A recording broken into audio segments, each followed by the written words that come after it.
Hello दोस्तों, नमस्कार। आपके अपने यूट्यूब चैनल एनालिसिस क्लास में एक बार फिर से स्वागत है। दोस्तों, आज की इस क्लास में सेमेस्टर 2 का जो आपका एनवायरमेंटल साइंस का एईसीसी पेपर है, उसका मैं 5 सालों का सिलेक्टेड क्वेश्चन लेकर लाया हूं, जो आपके एग्जाम के विषय इंपॉर्टेंट प्रश्न है। इस सभी जो है 5 साल में जितने भी आपके एग्जाम में पूछे गए प्रश्न का संग्रह है 2016, 17, 18, 19, 20 का। इनमें से सभी को सिलेक्टेड करके कुछ इंपॉर्टेंट क्वेश्चन लाए, जो आपके क्वेश्चन जो एक एक क्वेश्चन जो आपके एग्जाम के विषय इंपॉर्टेंट है। सभी प्रश्न जो रिपीटेड होता रहता है, जो कुछ सिलेक्टेड क्वेश्चन है। तो चलिए देखते हैं। पहला प्रश्न आपका, इकोलॉजी शब्द किसने रचा है। तो आप देख सकते हैं इंपॉर्टेंट क्वेश्चन जो 2-3 बार रिपीट हो चुका है। दूसरी बार आपका इस 2020 में केस में इसी बार पूछ लिया गया था कि इकोलॉजी शब्द किसने गढ़ा है। कुछ लैंग्वेज बदल गया है। तो आपका जो राइट आंसर हो जाएगा हैकेल 1866 ईस्वी में। नेक्स्ट प्रश्न है क्वेश्चन नंबर 2, स्वपारिस्थितिकी किससे जुड़ा है। ये भी इंपॉर्टेंट प्रश्न। तो इसका जो राइट आंसर हो जाएगा मिट्टी, पौधा, जीव जो है स्वपारिस्थितिकी से जुड़ा होता है। नेक्स्ट प्रश्न है, पोषण स्तर में एक बाज कहाँ होता है। पोषण स्तर में जो होता है एक बाज कहाँ होता है। तो ये तृतीयक उपभोक्ता कहलाता है। नेक्स्ट प्रश्न क्वेश्चन नंबर 4 इंपॉर्टेंट है, पारिस्थितिकी पिरामिड क्या दिखाता है। पारिस्थितिकी पिरामिड क्या दिखाता है। तो ये जो जीव को दिखाता है। नेक्स्ट प्रश्न क्वेश्चन नंबर 5। क्वेश्चन नंबर 5 है आपका, ऊर्जा प्रवाह एक पारिस्थितिकी तंत्र में कहाँ से शुरू होता है। ऊर्जा प्रवाह एक पारिस्थितिकी तंत्र में विघटक से शुरू होता है। नेक्स्ट प्रश्न क्वेश्चन नंबर 6। क्वेश्चन नंबर 6 में आपसे पूछा गया है, आहार श्रृंखला एक संजाल होता है, एक रेखात्मक संजाल होता है। नेक्स्ट प्रश्न क्वेश्चन नंबर 7, पारिस्थितिक तंत्र से जुड़ा रहता है। तो पारिस्थितिक तंत्र से कौन जुड़ा रहता है, पेड़ पौधे। यहाँ पे आंसर आपका नहीं लिखा हुआ है। नेक्स्ट प्रश्न क्वेश्चन नंबर 8, समृद्ध जैव विविधता किसका परिचायक है। तो ये जटिल आहार जाल का इंपॉर्टेंट प्रश्न है। क्वेश्चन नंबर 9, ये भी रिपीटेड प्रश्न है, ध्रुवीय भालू किस जियोम का है। तो यह मरुस्थलीय में पाया जाता है। ये आपसे पूछा गया है। जैव मंडल फैला है कहाँ। तो जैव मंडल कहाँ फैला। तो वायुमंडल में फैला हुआ है। नेक्स्ट प्रश्न क्वेश्चन नंबर 12, विश्व में कितनी विविधता हॉट स्पॉट पाए जाते हैं। तो 36 इंपॉर्टेंट प्रश्न 2-3 बार रिपीटेड हो चुका है। क्वेश्चन नंबर 13 भी इंपॉर्टेंट है, अभ्यारण्य क्या होते हैं। अभ्यारण्य जो होता है जीव जंतुओं के संरक्षित क्षेत्र होते हैं। राइट आंसर है। नेक्स्ट क्वेश्चन 14 नंबर है, बेतला बाघ अभ्यारण्य कहाँ है। तो ये झारखंड राज्य में स्थित है। नेक्स्ट प्रश्न क्वेश्चन नंबर 15, झारखंड का राजकीय पशु हाथी। ये इंपॉर्टेंट प्रश्न, इसी से 1-2 प्रश्न पूछ लिया जाता है। राजकीय पशु हो गया, राजकीय पक्षी हो गया, ये सब इंपॉर्टेंट है। फूल भी पूछ लिया जाता है, पौधा भी पूछ लिया जाता है, सभी इंपॉर्टेंट। नेक्स्ट प्रश्न क्वेश्चन नंबर 16, टिटिकाका झील स्थित है। तो टिटिकाका जो झील है दक्षिणी अमेरिका में स्थित है। नेक्स्ट प्रश्न, सबसे बड़ा मरुस्थल कौन सा है। तो आपका जो सबसे बड़ा मरुस्थल है सहारा है, जो कि राजस्थान राज्य में स्थित है। नेक्स्ट प्रश्न क्वेश्चन नंबर 17, किस अयस्क के लिए चिरैया खान प्रसिद्ध है। इंपॉर्टेंट प्रश्न है। चिरैया खान जो है लो अयस्क के लिए प्रसिद्ध है। नेक्स्ट प्रश्न क्वेश्चन नंबर 18, भारत का शहर जो है कौन सा शहर है जो जाड़े में वायु प्रदूषण होता है। तो न्यू दिल्ली जो है, आप देखते होंगे कि वहाँ पे प्रदूषण की वायु प्रदूषण बढ़ जाती है। नेक्स्ट प्रश्न क्वेश्चन नंबर 19, कार्बन मोनोऑक्साइड का सबसे बड़ा स्रोत कहाँ है। तो ये जो है सबसे बड़ा स्रोत परिवहन व्हीकल से जो निकलने वाली प्रदूषक गैस होती है कार्बन मोनोऑक्साइड। नेक्स्ट प्रश्न इंपॉर्टेंट प्रश्न, रिपीटेड प्रश्न 2-3 बार पूछ लिया गया कि कार्बन डाइऑक्साइड का सबसे बड़ा उत्सर्जक देश है। तो चीन है। Question number 20। नेक्स्ट प्रश्न क्वेश्चन नंबर 21, वायुमंडल में स्थित ओजोन परत हमें किससे सुरक्षा देता है। तो ये सूर्य से आने वाली पराबैंगनी विकिरण से हमको बचाती है। नेक्स्ट प्रश्न क्वेश्चन नंबर 22 में आपसे पूछा गया है कि किसको पारिस्थितिक तंत्र का लक्षणहीन हत्यारे माना जाता है। तो इंपॉर्टेंट प्रश्न, इन्वायरमेंटल साइंस का जो सबसे मोस्ट इंपॉर्टेंट प्रश्न है कि किसको पारिस्थितिक तंत्र का लक्षणहीन हत्यारा माना जाता है। तो एसिड रेन, जिसे अम्लीय वर्षा कहते हैं। इससे क्या होता है कि इसके कारण अम्लीय वर्षा होने से ताजमहल का रंग फीका पड़ने लगा है। सुपोषण आने की इसका सुपोषण कहाँ होता है। क्वेश्चन में 23 इंपॉर्टेंट प्रश्न है। तो इसका राइट आंसर हो जाएगा, यह झील और तालाब में पाया जाता है सुपोषण। नेक्स्ट प्रश्न है क्वेश्चन नंबर 24, इंपॉर्टेंट प्रश्न है, जलवायु परिवर्तन के लिए कौन जिम्मेदार है। आने की ग्लोबल वार्मिंग के लिए जो जिम्मेदार है वो वैश्विक तपन है, आपका राइट आंसर है। नेक्स्ट प्रश्न, दिवस से यहाँ आपका 3-4 प्रश्न पूछ लिया जाए तो उनमें से कुछ सिलेक्टेड प्रश्न, जिसमें पृथ्वी दिवस 22 अप्रैल को मनाया जाता है, विश्व जनसंख्या दिवस 21 जुलाई को मनाया जाता है, जैव विविधता दिवस क्वेश्चन नंबर 26 है, इसे 22 मई को बनाया। ये 3 क्वेश्चन जो है रिपीटेड होता रहता है। और चौथा क्वेश्चन विश्व पर्यावरण दिवस जो कि 5 जून को बनाया जाता है। अगर ओजोन डे तो ओजोन डे जो है 26 जुलाई को बनाया जाता है। ये 5 प्रश्न जो इम्पोर्टेंट, ये 5 ही प्रश्न जो आपके एग्जाम में 5 साल से रिपीटेड होता आ रहा है। नेक्स्ट प्रश्न क्वेश्चन नंबर 27, इम्पोर्टेंट प्रश्न। ये प्रश्न जो है आपका सिलेबस के अनुसार वेरी वेरी इंपॉर्टेंट है कि मानव पर्यावरण पर विश्व सम्मेलन किया गया था 1972 ईस्वी में किया गया था। नेक्स्ट प्रश्न क्वेश्चन नंबर 28, वन संरक्षण अधिनियम कब लागू हुआ? ये भी वेरी वेरी इंपॉर्टेंट प्रश्न, ये भी 2-3 बार रिपीट हो चुका है, 2016, 17, 18 में पूछा गया। तो विश्व जो वन संरक्षण अधिनियम लागू हुआ 1980 ईस्वी में।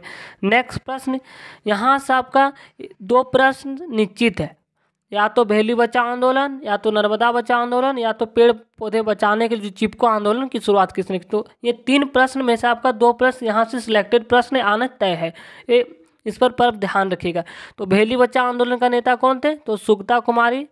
अगर आपसे पूछा जाए कि नर्मदा बचाओ आंदोलन से जुड़े नेता कौन थे? तो मेधा पाटकर थे। तीसरा इंपॉर्टेंट प्रश्न है, चिपको आंदोलन के जो नेता कौन थे? तो सुंदरलाल बहुगुणा। ये 3 प्रश्न जो आपके एग्जाम में से वेरी वेरी इंपॉर्टेंट प्रश्न है। नेक्स्ट प्रश्न है, डिफॉरेस्टेशन का अर्थ क्या होता है? तो डिफॉरेस्टेशन का अर्थ होता है कि जंगलों की कटाई। ये भी इंपॉर्टेंट प्रश्न है। नेक्स्ट प्रश्न 31, आपका एक सिलेक्टेड प्रश्न जो आपके एग्जाम के व्यू से इंपॉर्टेंट है। 31 का प्रश्न है, सबसे घातक प्रदूषक है। ये भी इंपॉर्टेंट प्रश्न है।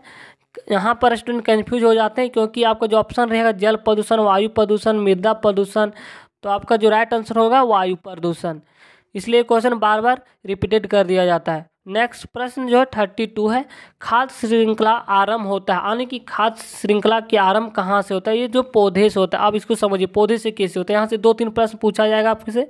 तो खाद्य श्रृंखला, जिसे हम लोग मान लीजिए इसको इस प्रकार समझिए, खाद्य श्रृंखला क्या है।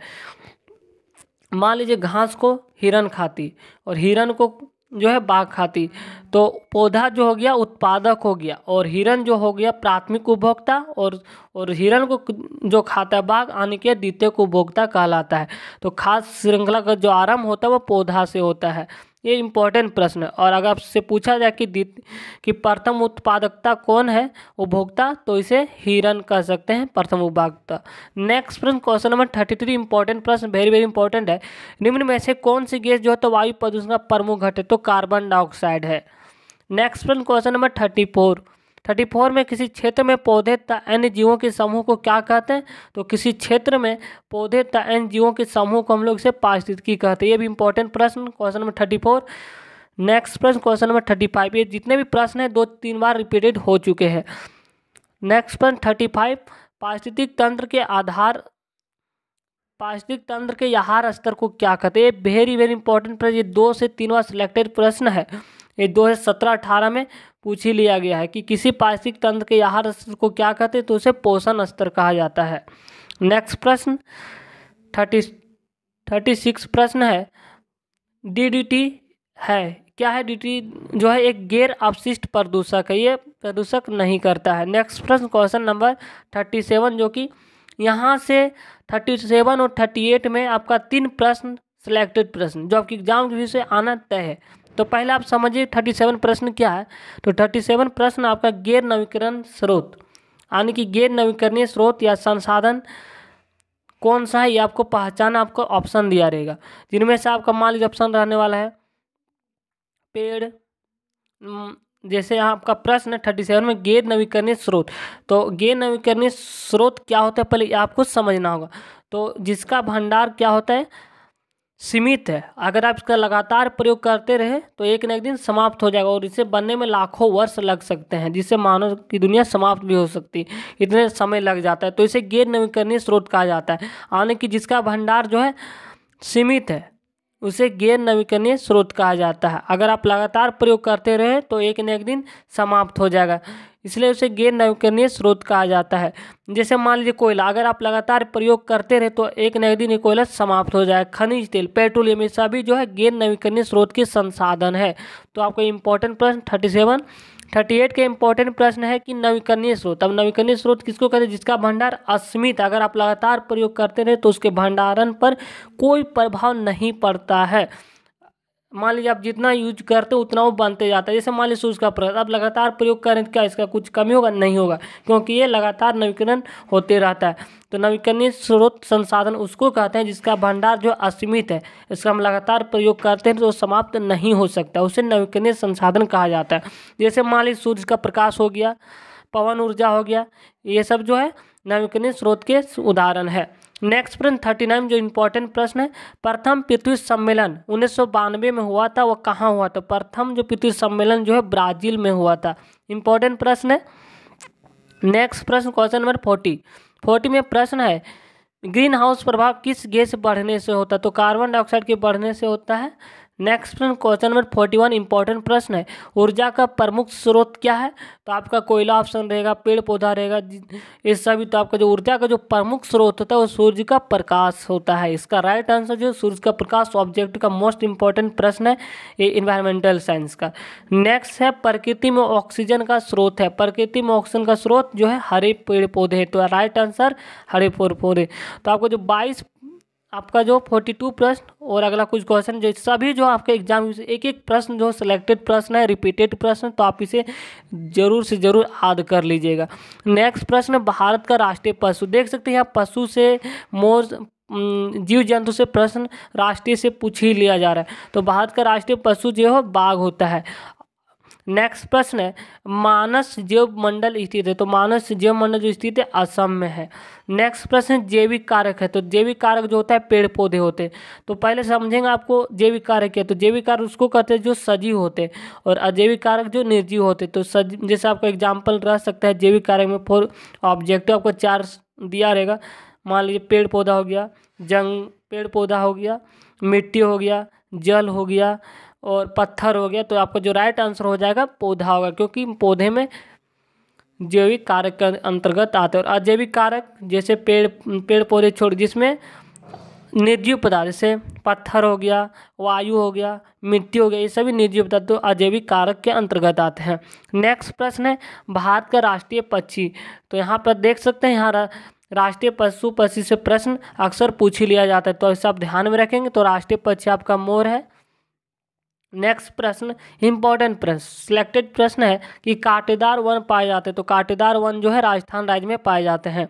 शोर मापने की इकाई, जो शोरगुल करते हैं उसको मापा जाता है डेसिबल में। अगर आपसे पूछा जा सकता है भूकंप को मापने की इकाई क्या है, तो रिएक्टर स्केल है।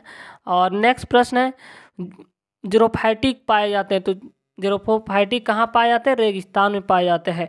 कैक्टस कहाँ पाए जाते हैं? तो कैक्टस जो है मरुस्थलीय क्षेत्र में पाए जाते हैं। ये सभी जो आपके एग्जाम के विषय सिलेक्टेड प्रश्न था, तो आप इसे जरूर से जरूर याद कर लीजिएगा। जैसे भी याद कर दिएगा, ये सभी जो है आपके एग्जाम के विषय इंपॉर्टेंट प्रश्न है।